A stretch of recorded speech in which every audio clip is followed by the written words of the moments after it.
There's a place He comes to me.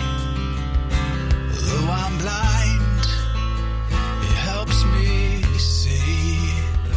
Though I see dimly in this place, one day I'll see Him face to face. This is Kurt Kaikonen, pastor of Calvary Chapel, Waterford, at your neighborhood church. Today on Face to Face, we'll be in the book of Matthew. So grab your Bibles and let's get started. If you want to hear this complete message in its entirety, go to yourneighborhoodchurch.com, where you can download Your Neighborhood Church app at the App Store.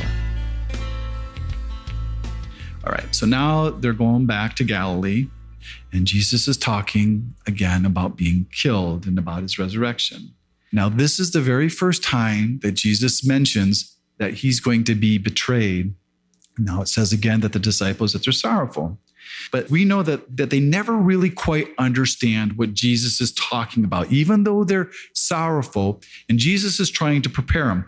But they must be thinking that this is some type of parable or this has some type of other meaning. They hear it, but they're not grasping it. And so now they enter into Capernaum.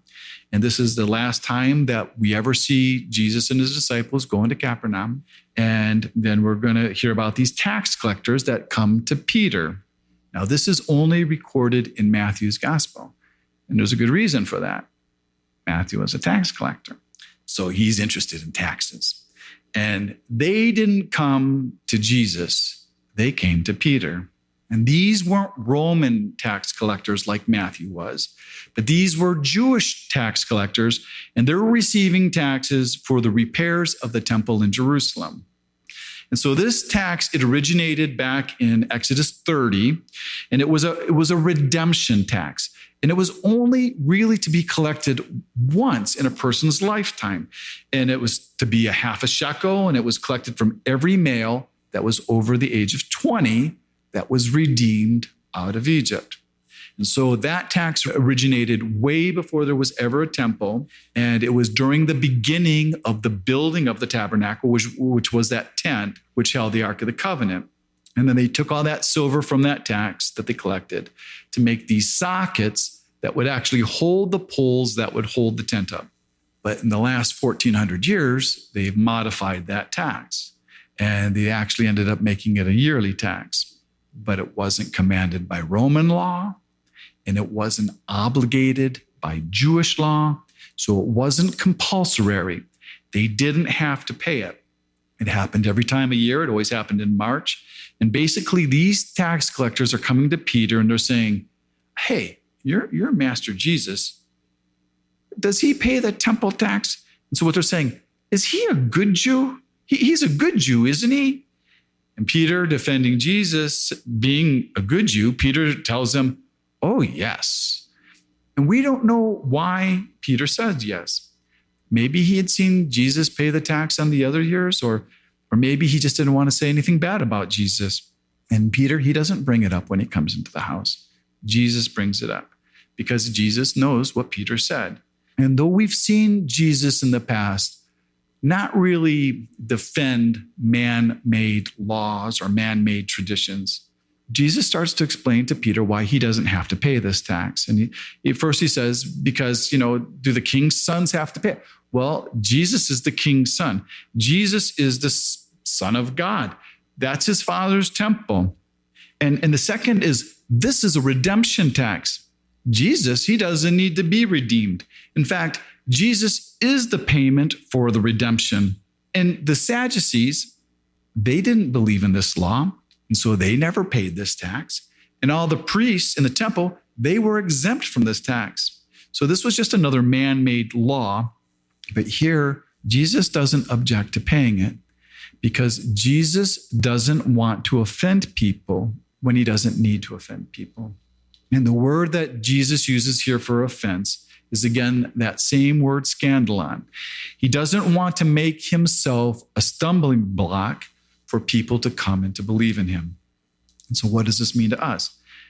Well, that means just because we don't have to do something, it doesn't mean that we shouldn't do it, even if we're not obligated. And mostly if it's something that's going to cause somebody else to stumble about Jesus.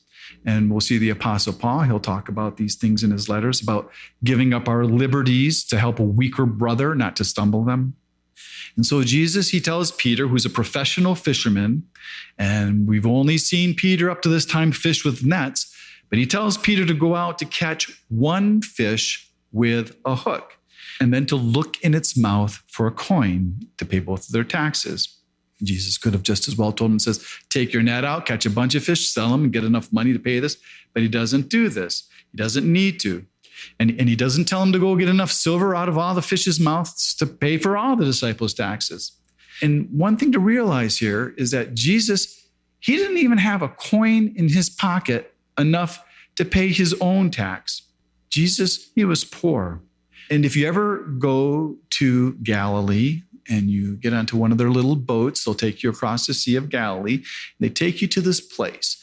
And when you go into that place, they're going to give you a fish dinner, or else you can have the pizza. And that fish they give you is called St. Peter's fish. Well, what that fish really is a tilapia, and which is popular now. I think you can get tilapia at Costco. But what happens with tilapia, when they have their little guppies, when any predator comes around, those guppies will swim into the mother's mouth to be protected by their mother. But when those guppies get older, that mother doesn't want all those big guppies to go in her mouth. And so what she does is she picks up a rock. Well, so this tilapia, she picked up a shiny coin. So you have to realize, for this miracle to occur, first of all, you had to have somebody lose a coin. And the amount of that coin would have been a couple days' wages. So I don't think they probably would have been diving for that coin when they lost it. And I think that part right there is just a miracle right there. But then you have to have this fish that just had her guppies just at the right time. And then to pick up this shiny coin, and then Peter to go out there fishing, but like that coin so much not to give up that coin and still take his bait. So really, this is quite a miracle. And this is the only miracle that we read in the Gospels where we don't ever read of how it ever came to pass. We just kind of assume it does. And I believe the reason we assume it does is because Jesus is the one who tells them what to do. We, in our mind, we just think, oh, yeah, so that's what happened. But it never tells us that it happened.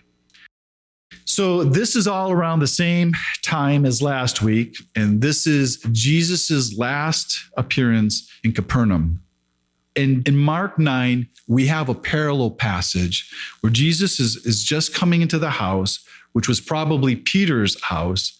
And Jesus, he asked the disciples what they were arguing about on the road. And what they were arguing about was who among them was the greatest. And they fought among each other for this status for the whole 3.5 years. They did it all the way up to the Last Supper, the night before Jesus' crucifixion. And so they asked Jesus, who is the greatest? And they're all standing there and they're thinking, pick me, pick me. And they're all hoping to be picked. And you know, Peter, James, and John, that they were all there and they were in the competition because they knew that Jesus had just shown them his glory. And so they're probably thinking it would be one of them. And then it says Jesus, he sat down and he just bypasses all of them.